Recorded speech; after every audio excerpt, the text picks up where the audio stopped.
cousins. So today is going to be the start of a new journey on this channel. Previously I've been doing like natural hair content, nursing career content, forensic nursing student, sane nurse, family.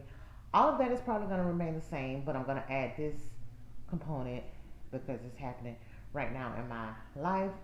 This is my breast cancer journey. So I'm basically gonna just go down a run through of how I discovered that I have, what is it called? IDC, which is invasive ductal carcinoma, which is a form of breast cancer in my left breast. So going back, I received my first mammogram in October 2019. I was 40 years old, and that's the standard protocol here in Florida anyway, to get your mammogram when you turn 40. So I did that. Then in 2020, we all know what happened. COVID happened. The world stopped. Nothing was happening, no appointments or anything like that. So I did not get a mammogram in 2020. I did not get one in 2021. So 2022, which is this year, I was just thinking one day, I was like, hey, it's been a minute since I had a mammogram done, so I need to go ahead and schedule one. So without a doubt, because I'm normally proactive with, hey, we need to get our screenings done, because screenings is one way that we can help fight things at an early stage. And like my guys, my brother, them, I always say, hey, you need to go ahead and get your prostate checked. You're at that age or whatnot. I've always been an advocate for that. So I was just thinking to myself, okay, it's been 2 years since I've had a mammogram. I need to go ahead and get one scheduled. So I scheduled the mammogram. I remember them calling in to make the appointment. I was asleep because I work nights. I was asleep and I couldn't think of my schedule, and I didn't feel like waking up enough to figure out my schedule. And they were like, well, the other campus, because we have two campuses with this hospital, the other campus have appointments on Saturdays. So I was like, okay, cool. Just put me down there on a Saturday because I know I'm off on that Saturday. So, okay, the appointment is set. Boom, we good to go. That Tuesday before my appointment, I had it wasn't an allergic reaction. It's just periodically sometimes I break out in hives, like on my arms, my neck, and that basically is a way that my body tells me that I need to drink water, that I'm drinking too much soda. So I was itching, and I went to scratch under my breast, and I felt something. I was like, that feel weird. So, like I said, I was itching all over, and I had hives. So I was like, I wonder if that's a hive or is that a lump? So I didn't think too much of it at that particular moment. I didn't push it completely, on the back burner, but I didn't panic or anything like that. So later on that day, the itching kind of subsided, but I still had the residual of the hives. So I checked again. And I was like, it's still there, but again, nothing really, red flag or anything like that.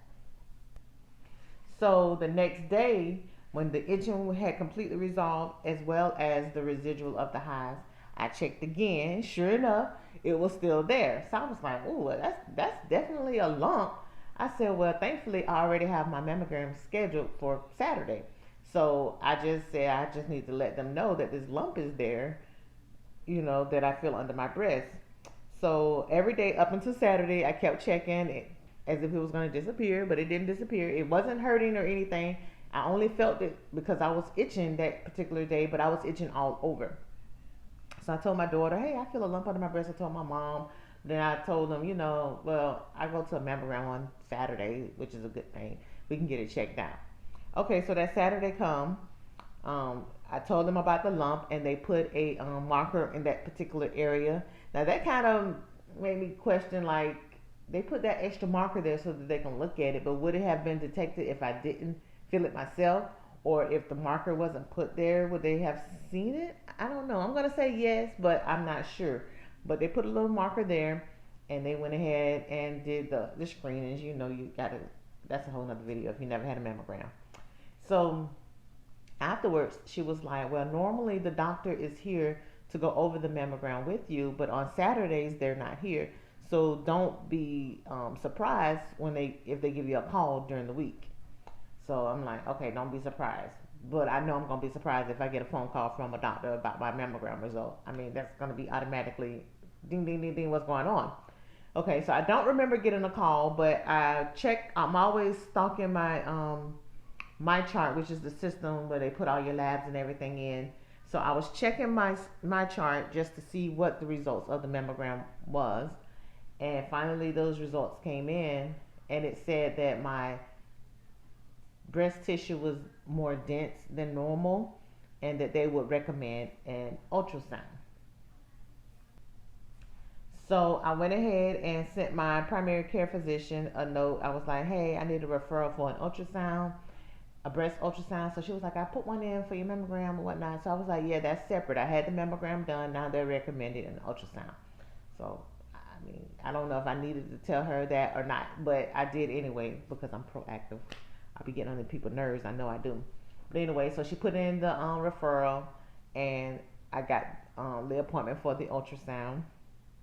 We did the ultrasound, and then the physician. This was during the week, so she was like, "Okay, so once you get dressed, the physician is gonna go over your results with you." So immediately I got anxiety. I'm like, "Oh Lord, they got to go over the results. They ain't just say, okay, it's normal, you can go home or anything like that. The physician want to go over your results. I don't know if that's a standard protocol. Maybe it is. I don't know, but it just caused me to have a little anxiety. So I go in the room with the doctor, and she has a picture of my breast on her computer screen. And so she asked me, have I ever seen a picture of my breast? And I was like, no. So she's going through and she's describing everything and, explaining everything. Meanwhile, I'm really not listening. I'm listening, but I'm not listening, and I'm getting an attitude with her. Why I got an attitude with this lady, I don't know. This lady's just doing her job, what she's supposed to do. But I'm like, this B, again, why did I call her a B? I don't know. But I was like, this B is about to tell me I got cancer. So she's still talking, blah, blah, blah, blah, blah, blah, blah, blah, blah. Then she pulls up the ultrasound. And the ultrasound is like more detailed of the picture. And I see this little spot. And I know from nursing school that a cell is supposed to be round with even ridges like symmetrical. But mine was shaped like a kidney bean. So it was not a circle. So it had like a funny shape. It was asymmetrical. Oh, excuse me. So I'm looking at it, and she was like, well, this area right here, it is suspicious. She was like, I can tell you that it's not fluid filled, which would indicate a cyst. So she was like, it's not a cyst, but we need to see exactly what it is because it looks suspicious. I'm like, oh, Lord, suspicious. I said, yeah, that don't look normal to me. So I'm like, it must be cancer or something. So she was like, okay, so what we're going to recommend now is a core biopsy. Core needle biopsy, which is where they will take a needle, they will go into that particular cell, extract a piece of the tissue so the pathology can look at it to see exactly what it is. So she was like, what we need for you to do is by Friday, this was that Wednesday, she was like, by Friday someone will be calling you to schedule your biopsy. I was like, okay. So Friday came, no one called, and I'm like, did I miss the number? I was like, I'm going to call them. I'm not going to wait for them to call me. So I called them, and I was like, hey, I'm just calling. I'm supposed to receive a phone call to schedule my biopsy. I haven't heard anything. I said, I don't know if I missed the call, which I know I didn't miss the call, but I said that so that I wouldn't be overwhelming to them. And they were like, that was a voice message, so no one responded back. Okay, so I went and read all the papers that the doctor gave me, and it says that it could take a few days for the primary to put in the referrals or whatnot. So I was like, oh, okay, so maybe that's why they didn't call. Again, I went ahead and notified my primary, hey, I need a referral for a biopsy. And da da da da da da da da. I know I be getting on these people's nerves, child, because I be like, do your job, let's get to it. So still nothing. That Monday came, that Tuesday came, nothing. So I called them back on that Tuesday, and they were like, oh, we were waiting on something else. They said they were waiting on. So I was like, okay. So I waited a few days. They needed authorization or whatnot. Anyway, this was the longest wait. It was like 2 weeks. And I finally got in contact with somebody. They weren't calling me back. They weren't returning my phone calls. And I know they heard my voice messages because I would leave them my voice messages. I would leave them the information that they would need to pull up my chart. But they weren't calling me back. And it was really getting on my nerves. So finally, I called them and I got in contact with somebody in a nearby department. It wasn't even that department. And I was like, this is how patients always, put things off. I said, because if I was one of the regular patients that I work with my demographics that I work with, I know their mentality would be, well, I haven't gotten a phone call yet, so it must not be that important. And that's not the case. I need to schedule this appointment so I can have this biopsy done. And the fact that y'all not calling me back, I can only imagine what we're doing with the rest of our patients. And so when she realized that I worked for this hospital, they were like, oh, well, yeah, we're waiting on authorization. The insurance company can take a long time. Like, it's our insurance company. I mean, what? She was like, let me go over here and walk over here to go speak with Tanya, whoever. Tanya was the person I was trying to get in contact with. Tanya never called me back. I have not talked to Tanya yet. I got a few words that I need to talk with Tanya. Anyway, so she walked over there, I guess, supposedly. She probably was sitting right next to her. And then she came back to the phone and she was like, well, we're going to, Tanya said she was waiting on authorization. She's going to call them tomorrow. And I'm going to follow up with you personally to make sure that this is taken care of. Okay, whatever, sis, whatever. I don't need to hear all of that. Just make sure you do your job. Immediately, 3 weeks later, the next day, 8:45 in the morning, I got an appointment scheduled. I just had to be forthcoming with them, and it shouldn't be that way. Just because I'm an employee, what if it was a patient who didn't know any better or who didn't have that person to advocate for them? Anyway, so I finally got the appointment made. Go in to have the biopsy. I have a whole video of the biopsy experience, and they told me that the results will come in between 24 to 48 hours, and they provided me with a little cheat sheet. So I'm gonna give you a cheat sheet because sometimes the results come in before the physician can actually call you. Your primary can call you, and I don't need you to be on Googling everything, being worried or whatnot. She said, so I'm going to give you a list of results of what it could possibly be, if it's benign, malignant, if it needs to be removed or not, so you'll have a little insight. Okay, so I'm stalking my chart as usual.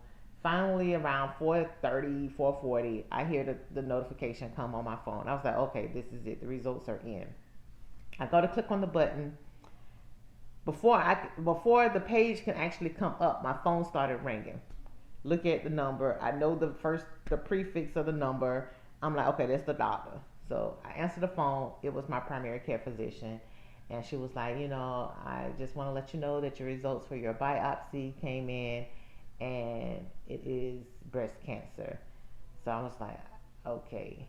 So I kind of, at this point, I got to backtrack. Or you'll see in the other video, I have already, at this point, came to terms with it. I don't know, something had already told me that's what it was, and I had already accepted it at this point. I don't know, it was God. God shows his face a lot in this journey so far, and I'm pretty sure he's going to be in it throughout the entire journey. But when she gave me the results, it was a confirmation, and it was still hard to hear you have cancer, but at the same time, I kind of figured it, and I already knew, and I was kind of at peace with it. So immediately, I went for a walk. That was my reaction. To go for a walk, I need to get my body in shape. I need to get in my optimum level before I fight this disease, because that's what I'm going to do. I'm going to fight it. I'm not going to lay down or anything. And I'm going to start right now, immediately after the phone call.